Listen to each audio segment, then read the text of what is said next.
नारद जी महाराज जब भगवान की दिनचर्या का दर्शन करने के लिए गए तो जितने भवनों में उन्होंने प्रवेश किया, हर भवन में ठाकुर जी एक अलग लीला कर रहे थे।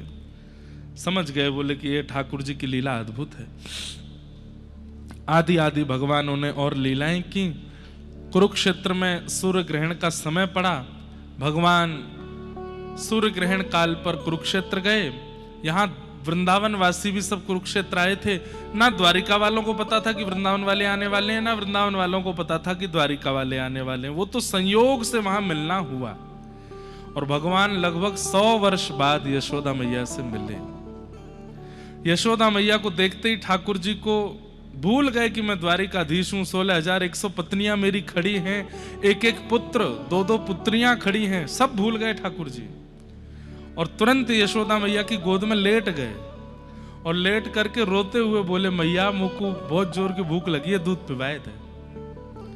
100 वर्ष की अवस्था में ठाकुर जी बालक बन गए और यशोदा मैया के प्रति प्रेम उस समय द्वारिका के लोगों के सन्मुख स्पष्ट हो गया कि व्रजवासियों से जो ठाकुर जी का प्रेम है वो द्वारिका या हम लोगों से उतना नहीं हो पाएगा। ये तो अटूट प्रेम है ठाकुर जी का। भगवान के एक परम सखा हुए श्री सुदामा जी महाराज, एक ही गुरु के 2 शिष्य, एक द्वारिका सोने की नगरी के राजा और एक ऐसे घर में रहते हैं जहां वर्षा होने पर कमर कमर तक जल भर जाता है। क्या इसमें गुरु कृपा पर संशय होना चाहिए कि गुरु कृपा अद्भुत नहीं होती? ऐसा नहीं है, बात कुछ और है। भगवान श्री कृष्ण जब गुरुकुल में पढ़ते थे, एक दिन भृगु ऋषि का आगमन हुआ और वे भिक्षा याटन करते हुए जैसे सांदीपनी गुरुकुल पहुंचे तो गुरु माँ ने विचार किया कि घर अभी जो गुरुकुल में जो अन्न है ये सब बालकों के लिए है, महाराज जी के तो अनेक शिष्य हैं, कहीं भी मिल जाएगा। उन्होंने देने से इनकार तो नहीं किया बल्कि बहाना बनाया कि अभी गुरुकुल में कुछ देने को नहीं है, आप कहीं और से व्यवस्था कर लो। ऋषि जैसे ही वहां से गए तो मन में विचार करने लगे, इतने बड़े गुरुकुल में हमको देने के लिए कुछ नहीं था। नेत्र बंद करके दिव्य दृष्टि से देखा तो कुछ पोटली में चने रखे थे। आपने तुरंत हाथ में जल लिया और कहा, हे गुरु मां, जिन बच्चों के ममत्व में तुमने वो मुझे देने से मना कर दिया, मैं शाप देता हूं, जो खाएगा वो श्रीहीन हो जाएगा, उसके जीवन से लक्ष्मी चली जाएगी।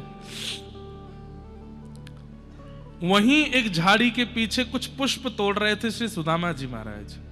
उन्होंने ये बात सुन ली, तुरंत दौड़ करके गए तो क्या देखते हैं कि वही दोनों पोटलियां अपने कमर में बांध के श्री कृष्ण आ रहे हैं।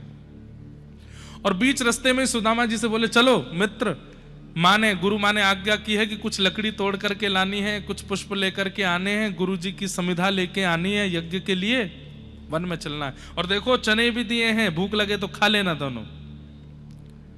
सुदामा जी बोले, अगर कृष्ण को पता चल गया कि ये शापित हैं तो ये मुझसे पहले खा जाएगा और कहीं फेंक इनको सकते नहीं है, क्योंकि अंकुरित होकर के अगर कहीं और प्रकट हो गए, किसी और ने खा लिए तो वो श्रीन हो जाएंगे, कृष्ण को मैं खाने दूंगा नहीं। सुदामा जी बहाना बनाने लगे, लाला तू बड़ा लापरवाह है, सब चीजन ने गेड़ दे, नीचे ला मोह दे, मैं लेके चलूंगा। और दोनों चने की पुटली अपनी कमर में बांध ली और बस योजना ढूंढने लगे कब अवसर मिले और ये चने मैं खा जाऊं। तभी एक वृक्ष था, श्री कृष्ण वृक्ष पर चढ़ने में थोड़े कमजोर हैं, जल्दी नहीं चढ़ पाते हैं तो योग्य, पर सुदामा जी बहुत तीव्रता से चढ़ जाते हैं। सुदामा जी ने तुरंत एक लंबा वृक्ष देखा, दौड़ करके ऊपर चढ़ गए। वर्षा होने लगी, ठाकुर जी भी आए, बोले, अरे सुदामा, मैं हूं, आ रहा हूं ऊपर, ऊपर बैठ के चना खाएंगे। ठाकुर जी धीरे धीरे चढ़ रहे थे, ऊपर की ओर देखा तो सुदामा जी अपने पूरे मुंह में चने भर के बैठे, अपनी पोटली का भी खा गए, ठाकुर जी की पोटली का भी खा गए। ठाकुर जी बहुत नाराज हुए, बोले, तेने ऐसो काहे को कियो, तेरे अंदर ऐसी भावना आ गई कि तू मेरे पट के चना नहीं खाएगा। सुदामा जी ने हृदय से लगा लिया और नेत्रों से अश्रु प्रवाह करते हुए बोले, लाला तू सदा प्रसन्न रहियो, तू सदा खुश रहियो, तेरे ऊपर, तेरे परिवार के ऊपर जितनी आपत्ति विपत्ति संकट आने हो सब मुंह पे आ जाए, पर तू प्रसन्न रही हो। ठाकुर जी बोले चल दूर हट, एक तो मेरे बट के चनान ने खाएगा, ऊपर ते आशीष दे रो मोए अच्छो बनवे के काजे। लेकिन वास्तविकता यह है कि श्री सुदामा जी महाराज, वैसे ठाकुर जी श्रीहीन कभी नहीं होते, पर जब वे मानव लीला करने आते हैं तो जो मानवों के साथ होता है सबके साथ घटता है। ठाकुर जी श्रीहीन नहीं होने वाले होंगे, यदुवंशियों में कोई श्रीहीन होने वाला होगा, सबकी श्रीहीनता अपने ऊपर ले ली किसने? श्री सुदामा जी ने। और कहा लाला तू प्रसन्न रही। आज तक ठाकुर जी यही सोचते आए कि सुदामा ने उस दिन मेरे बट के चना क्यों खाए, लेकिन वास्तव में घर में इतने छेद हैं कि वर्षा होती है तो पानी भर जाता है, वस्त्र ऐसे हैं कि जगह जगह से रफू हुए हैं, पता चल जाता है कि ये वस्त्र इनका नहीं है। घर में एक दिन भोजन बन जाता है तो प्रयास किया जाता है 3 दिन तक इसी को बचा के पाया जाए।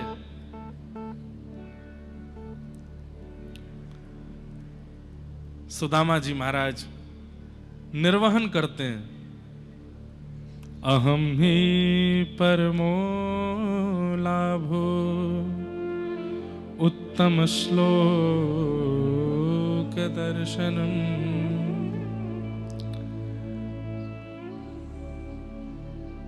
अपने घर पर रहते हैं, किसी से मांग जांच नहीं करते। पत्नी कहती है मैंने सुना आपके मित्र श्री कृष्ण हैं, सबको देते हैं, आप क्यों नहीं जाते उनके पास? सुदामा जी कहते हैं मित्र के घर, बेटी के घर कभी मांगने नहीं जाते, देने जाते हैं सदा। सुन लेना सारे मित्रजन, मित्र को सदैव दिया जाता है।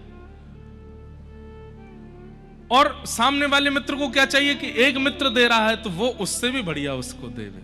ये मित्रता का स्वरूप होता है, मित्र से मांगा नहीं जाता। और मांग भी लिया गया हो तो वापस दुगना करके दिया जाता है, ये मित्रता का स्वरूप है। ऐसी बेटी के यहां भी सुदामा जी बोले मांगने कभी नहीं जाऊंगा मैं। सुशीला मन में विचार करने लगी ये तो कभी नहीं जाएंगे, पर मुझे तो घर देखना है, 3 दिन से बच्चे भूखे हैं। तब मन में विचार करती है अच्छा एक काम करो, मांगने मत जाओ, मिलने तो चले जाओ। वर्षों हो गए हैं, आप वृद्धावस्था में आ गए, हमने सुना है ठाकुर जी के भी 16,108 ब्याह हो गए, एक बार मिल तो आओ, उनको भी लगेगा कि चलो बचपन का मित्र, मैंने भले याद नहीं किया, खुद तो आ गया। सुदामा जी बोले देवी मेरा मन तो बहुत करता है, मेरी इच्छा तो बहुत होती है जाने की, पर मन में ये विचार होता है कि कहीं मेरे वस्त्र देख के, मेरी स्थिति देख करके, इधर देखो, मेरे वस्त्र देख करके, मेरी स्थिति देख करके, मेरी परिस्थिति देख करके कृष्ण को कहीं ये ना लगे कि मैं उससे कुछ मांगने गया। कई बार ऐसा होता है कि व्यक्ति तो स्वभाववश आया है, पर उसकी परिस्थिति देख के हमको दया आ जाती है कि इनको कुछ दे दो। सुदामा जी कहते हैं मैं तो कितना भी प्रयास कर लूं, नए कपड़े भी पहन जाऊंगा तो मेरे मुख से पता चल जाएगा कि मैं दीन हूं। और कृष्ण ने नहीं भी सोचा तो इतने सारे परिवार हैं यदुवंशी, उनमें से किसी ने सोच लिया तो, और किसी ने सोच करके मुझे कुछ देने का प्रयास किया, मैं तो भार के कारण वहीं प्राण त्याग दूंगा, मैं नहीं जाऊंगा। पत्नी बोली वो दिव्य दृष्टि रखते हैं, वो सब जानते हैं, आप बिल्कुल चिंता मत करो, आप तो जाओ। और सुदामा जी बोले ठीक है जाता हूं। सबसे कम रफू जिस धोती में है वो धोती निकाली, 2 ही तो धोती है उनके पास, एक में ज्यादा है एक में कम है, पहन करके निकल पड़े। पत्नी दौड़ी दौड़ी आई, बोले खाली हाथ नहीं जाते, कुछ लेके जाओ। जैसे ये प्रसाद रखा है ऐसी एक पोटली ला करके दे दी। पोटली देख करके भी सुदामा जी सोच रहे हैं कि देवी मेरे पास हृदय है ना देने को, प्रेम है ना देने को। पोटली की स्थिति देख के उसको पता चल जाएगा हमारे घर की स्थिति। बोले कुछ नहीं पता चलेगा, लेके जाओ, खाली हाथ नहीं जाते। निकल पड़े सुदामा जी। चलते चलते 7 दिन हो गए। एक रास्ते में व्यक्ति से पूछा भैया द्वारिका कितनी दूर है?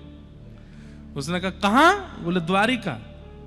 द्वारिका, द्वारिका मुड़ने वाला रास्ता आप कम से कम 5 कोस पीछे छोड़ के आ गए हो, वापस जाइए। सुदामा जी वापस लौटे, पर वहां से द्वारिका के मार्ग में मुड़े, चलते चलते पैरों में छाले पड़ गए। सुदामा जी तो वहीं सो गए।